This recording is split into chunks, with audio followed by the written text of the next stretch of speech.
नाही, 10,000 कोटी केंद्राचे. खरं म्हणजे मराठवाड्यामध्ये खूप मोठ्या प्रमाणावर पूर परिस्थिती निर्माण झाली. अतिवृष्टी झाल्यामुळे मी कालच दिवसभर सर्व जिल्हाधिकाऱ्यांशी फोनवर चर्चा करत होतो.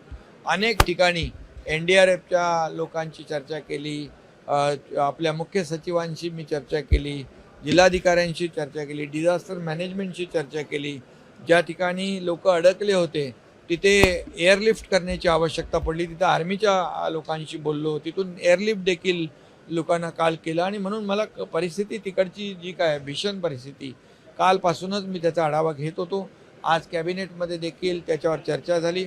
मुख्यमंत्री महोदयांनी देखील त्यावर सर्वच मंत्रिमंडळाला सूचना केल्या की सर्व मंत्र्यांनी ज्या ज्या ठिकाणी पूर परिस्थिती निर्माण झाली आहे, शेतकऱ्यांचं नुकसान झालेलं आहे, पिकांचं नुकसान झालं आहे, त्या ठिकाणी आढावा घेण्यासाठी आम्ही जाणार आहोत. मुख्यमंत्री देखील स्वतः सोलापूरला जाणार आहेत, मी देखील धारावीला जाणार आहे, अजितदादा देखील जाणार आहेत जिल्ह्यामध्ये, आणि सर्व मंत्री देखील वेगवेगळ्या जिल्ह्यात जाणार. कारण शेवटी आज शेतकरी आपल्या संकटामध्ये आहे, हे मोठं संकट आहे.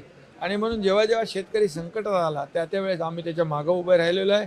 आणि म्हणून याच्या सगळं नुकसान जी काही आहे त्याचं पंचनामे युद्धपातळीवर करणे, याला प्राधान्य आपण दिलेलं आहे.